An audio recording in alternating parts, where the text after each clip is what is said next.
Hi, this is Chrissy Incognito, and welcome to another episode of my show. Now, you might be wondering why I'm incognito. This is my alter ego that can say things that I cannot otherwise say unless I was incognito. So, thank you for returning. In order to understand more about this episode, view the previous episode. Happy listening. Okay, so this is I will be talking about in another episode my best friend that I had to um basically divorce. That's a whole different thing. But once I post all of that, I don't know if I'm going to say her name only because there is another episode that has the person with the same name. So I'm not really sure. But this is her, and those episodes will be. We were best friends for like 30 years, so it probably what it wasn't bad. It wasn't like she stabbed me in the back or anything, but it was just like with Michael, I can't take it anymore and I'm done. Okay. But anyway, this is a conversation with her that I don't even know why is on here. So I'm like, fine, they're probably not even gonna pay for me. That's number one. Oh, good. I don't know. I don't know. You know what I'm saying? I've had bad experiences before. Right. So I don't even have any money. Not only that, but now I have to study with Cynthia on something. Oh. She found out that I had a book, a tape, and now she's been calling me ever since yesterday. When are you gonna come? When are you gonna give me the book? So I'm like, fine. So now I have to go to her house, study with her, and then, so be it with whatever else happens. But tomorrow, I think I'll be kosher. I'm not sure. Okay. But listen, I'm on my way out only Okay. because I have to go. I'm starting this new diet. Good. Getting from the library. I hope it works. Yeah, you and me both. So, and they're only going to hold it for me for like an hour, and it's almost up. I didn't know that libraries would only hold it for an hour. They usually hold it for a couple of days. Well, she was a bitch. She's like, well, why don't you just come down here? I don't understand. Blah, blah, blah. We're a small branch, the little branch that we went to. And I'm like, listen, lady, just don't fuck with me, She's like, well, fine, So she went out and she's like, you should just come down here yourself and see if we have it. So I'm like, well, duh, then I wouldn't ask you to hold on to it. I mean, people are just so... I know. Yeah, I know, incompetent. I know. It's true. It is so I couldn't believe that she would say that to me, though. Come down here yourself. It felt like saying, all right, then give me your salary, Yeah. You don't deserve it, but... Exactly. Anyway. What would you like to do tomorrow? I have no idea, because I think that tomorrow I might be getting out of work early. Okay. So I don't know, because I didn't look at the schedule yet, All right. for work. But they were saying that we're going to get out early, but that can't be because we had off all that time. Right. So I don't know. So let me go, and I'll call you back after the party. Okay, I have to go take the car for inspection tomorrow. Again? No, this is my mom. Oh, what are you, the inspection woman? Oh, and my people are coming over Sunday. Oh. Guess who has to cook for 23 people? Wow. But I thought she didn't like the lemon chicken. I thought it was so I good. have to make, oh my God, I have to make other shit. It's like, I'm going to be cooking for 3 days straight. I'm not seeing Mike on Saturday because I have to be cooking. So I have to wake up.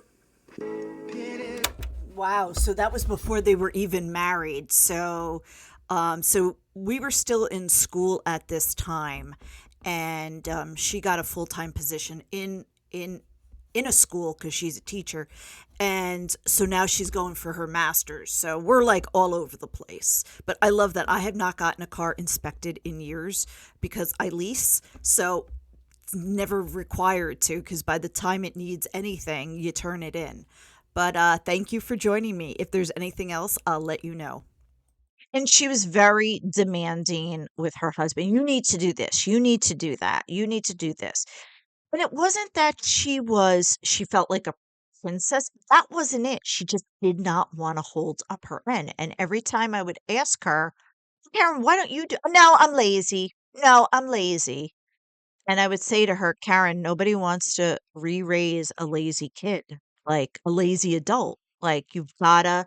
I didn't realize she wasn't holding up her end until after her divorce, and I got the full dose of Karen.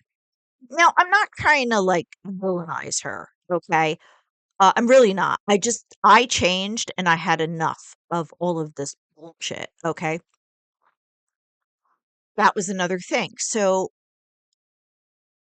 she would constantly come to my house, which is fine. I have no problem. Come, come. I have supplies. I would lay out like lotion and toothpaste and whatever it is, snacks, whatever. I don't care, right? And the thing is, I would say to her, right, she would take a shower and I would say to her, she would have her sopping wet head on my sofa, okay? Like I don't know anybody that would be okay with that. And I would say, Karen, can you just put a towel under it? Oh, I'm not hurting your sofa. It's fine. You're acting like it's the queen's sofa.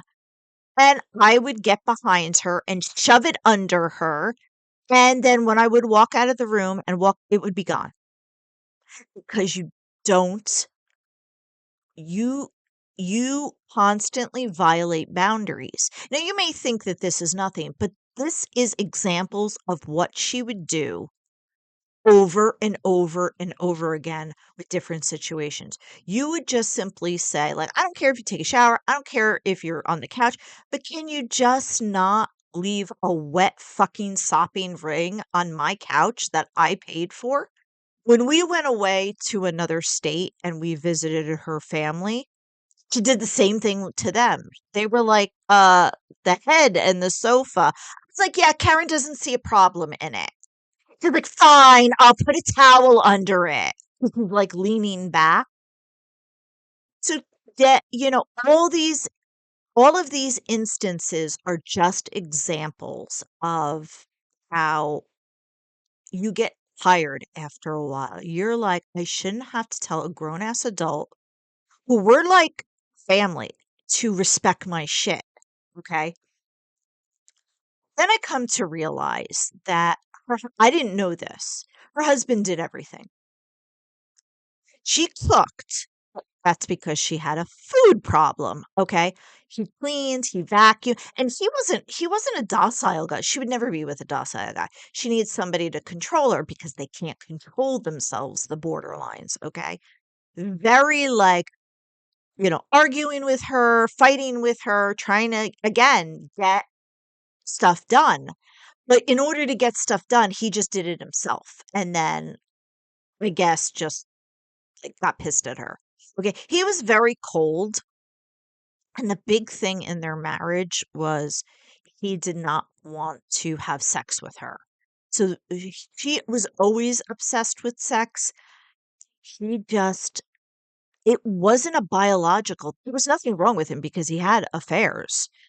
It wasn't necessarily her, possibly.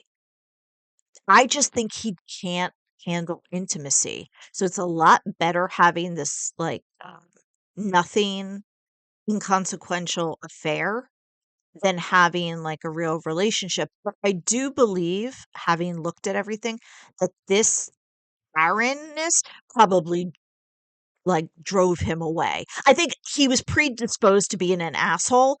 Then these things just didn't help. Okay. And I was like, what do you mean he clean the bathrooms and vacuum? Now he's a jerk, so it's not like, "Oh yeah, honey, I'm gonna vacuum. Oh yeah, I'm gonna," he's not one of those. The borderlines can't deal with that because they can't control themselves. They have to date assholes, and then it becomes they villainize the assholes. Can you believe he did that? Can you believe he did this? Can you believe he said that to me? Can you believe he refused to clean the bathroom that day? Whatever it was, okay? This is the common theme that I find with Bordeaux because my sister's the same way. So I was like, he's doing everything? No wonder he fucking left, you know? And she had a spending problem, okay? So she had a food problem, she had a spending problem, and then later on in life, she had a sex problem. Um, so at some point, um, I just got fed up with her. She kept disrespecting, and what I mean by not disrespecting me, but disrespecting, like, I would say to her, "Karen, can you do," like, she would be in my house, and I would just say, "Karen, can you, like, can you just do A?" You know? And she wouldn't do A. She'd be like, "Yeah, yeah, yeah." She's like, "You make too big a deal about A," whatever it was. Um, and then I'd be like, "Karen, can you, like, put put all the trash in the trash," just leave it there. Leave it there. I'll get to it. That I wouldn't even care about. I'm just trying to use examples that I can think of. The sofa was pretty indicative of the kind of stuff Karen and I would fight about. It would be something that it's like, you leave trash around, I don't give a shit. Clean it or it'll get done. That doesn't matter. But when I specifically say, "Can you not ruin my couch with your fucking wet head?" It was instances like that, okay? It was constantly like I would ask, like, it would be a boundary, and she would always have to constantly violate these boundaries. And that's how these borderlines are. So, another example of towards the end, I started putting a lot of stuff together, stuff that I just didn't like. She annoyed me, it passed, and I went on. Okay. So, her brother, in in the midst of COVID, I think his wife got pregnant like right before COVID. So obviously you're gonna have the kid during COVID. Okay. And her brother, we always got along. Um, but her brother was very now he's older. It took him like he's over 40. It took him forever to find somebody he was compatible with, which is still like, eh. And he has a kid and he always wanted a family. He always wanted a family. Okay. So he's he's on more of like the safe side of things. He's not reckless. He's not overly like disregarding. So it doesn't surprise me that he did what I'm about to say. So he had a kid and he was highly, highly protective of his son during COVID. Nobody knew what was going on with COVID.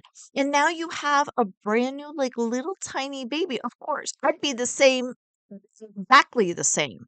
Okay. So like, I think his wife was like a little bit like okay with it, but he was like, no, no, no, nobody's coming near the baby.